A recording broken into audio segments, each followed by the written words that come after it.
Hello everyone. We are continuing with our fifth unit. In this unit till now we have seen various threats that can be caused by a mobile device or handheld device to individuals and to the organizations.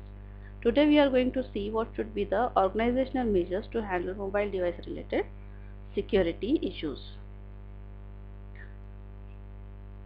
So to begin with, the points that we are going to cover is first of all, we will see a couple of encryption algorithms to encrypt the organizational databases. Then we will see why it is required to include the mobile devices into organizational security strategy. Then we will go through some of the guidelines, the operating guidelines for implementing mobile device security policies.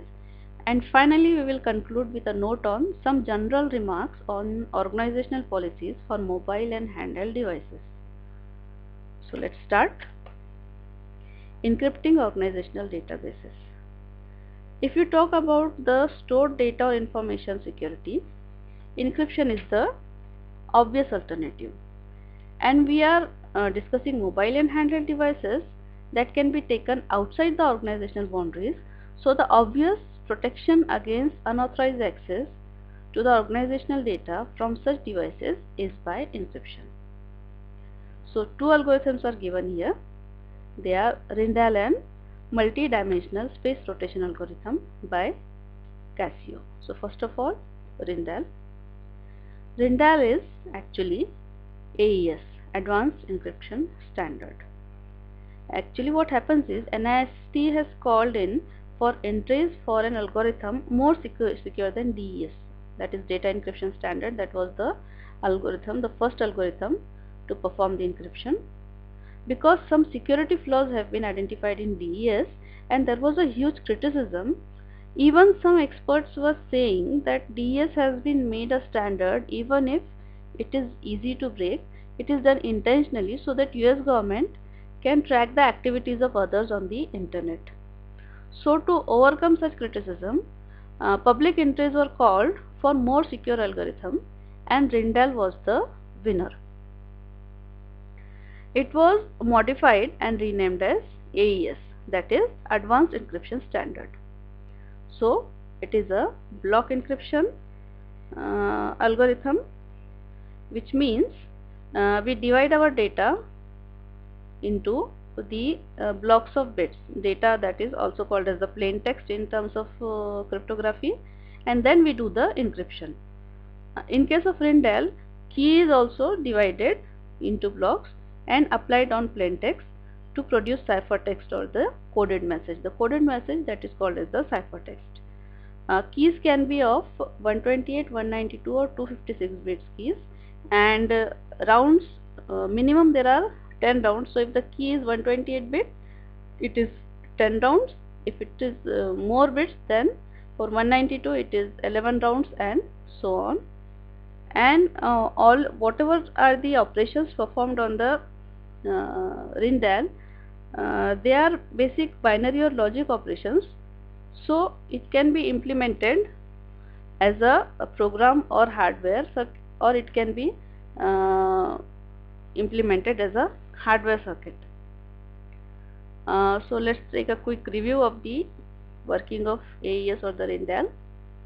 So first what happens is 128 from the basic 128 bit keys, 10 sub keys or round keys are generated. Then again they are stored into 4x4 tables, and so is the plain text. Means 4x4 table is made for the key also and for the plain text also. Now each of the 128 bit plain text piece is processed in a 10 round process, that is for 128 bit keys 10 rounds are there, and for 192 bit keys 11 round and 13 rounds for the 256 bit keys.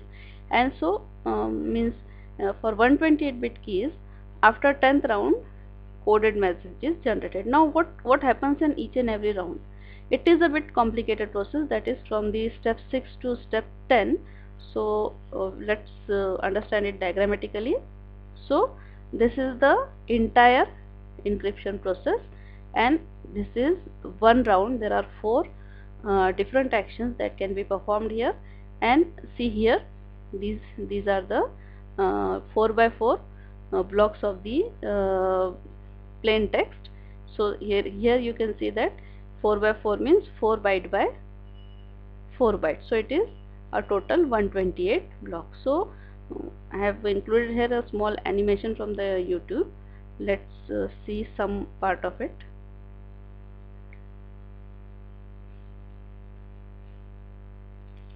Now okay, let me expand the screen first.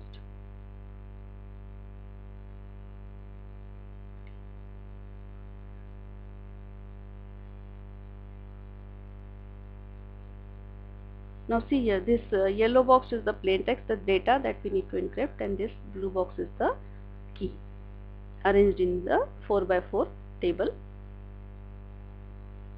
Now here the data goes to the encryption process and the key to the key scheduler for doing the generating the round keys.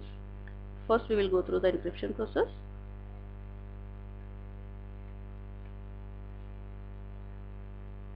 Now this is the encryption process having these 10 rounds and a round key is added for each and every round. See here, round keys are generating, and here you will get this final ciphertext. Now these are the 4 types of transformations that can be performed. Let us see them one by one. This here, this is the substitution of bytes. Here it is done on using the S box. It is a kind of table. So here the first byte is hexadecimal 1 and 9. So we will see first the row 1 where the 9 occurs, and this D4 will be substituted for 1 9.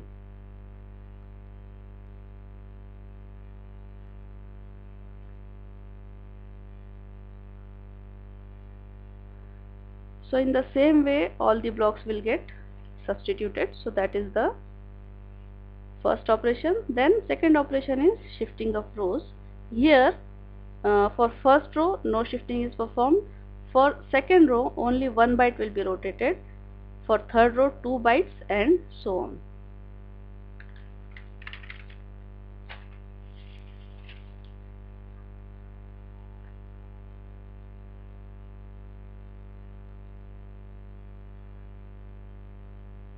Now the last is mixed column. It is a kind of matrix multiplication. This row and this column will get multiplied to generate a one single entry, and this will be the result. It is done in a modulus 4 way, so that if the result is more than 8 bit, the result can be reduced back to the 8 bits.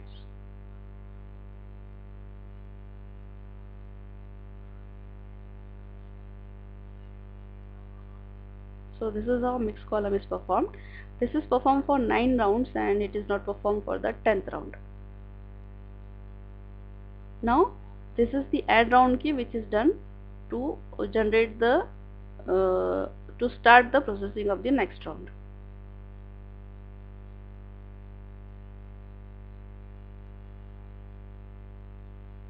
Okay, so this is how encryption process works. Further animation here shows how the round key is generated, that you can see at your own. So now let's move back to our description. So this is how Ringdial works, and as you can see it is a very strong encryption. It done a lot of processing, so it results into a very strong encryption mechanism. Next is multidimensional space rotation algorithm by Casio. Casio, we know it because of the calculators that we use. So Casio also manufactures a lot of handheld devices. So this algorithm is given by the Casio. It is to perform encryption on mobile and handheld devices. It is very strong and efficient. It can encrypt and decrypt at the rate of 1 megabits per second.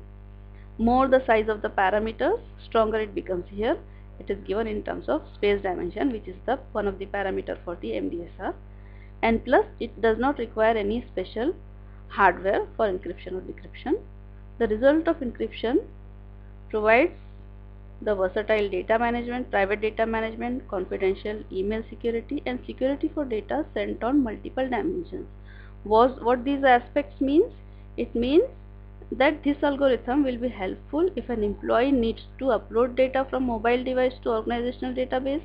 It will be encrypting and decrypting at very fast rate, and if the same data is required by different employees on the mobile devices, all of them can get it in secure manner. So in this way, these are the two algorithms. Both of them provide strong encryption, which means they are harder to break. As we have seen from the processing of Rijndael, it is having a lot of processing, so it becomes harder to break. But because of this, performance becomes a drawback. What it means? It means that more CPU time is required, and also more time is required for the processing, that is doing encryption and decryption. So these are two algorithms. One precautionary measures that we need to take here is, we should not store the key and the data that is to be decrypted on the same devices. Obviously, if you store the lock and key side by side, then whatever you need to protect, that cannot be protected. But also one more thing that you need to do is, you should not store the key in such a manner that you will lose the key. Here the key is a sequence of bits and bytes, and it has to be stored on a different medium, and that is quite challenging, but it has to be achieved to achieve the data secrecy and data privacy. So this is about the encryption on mobile devices. So let's stop here. We will continue about the security strategy in next lecture.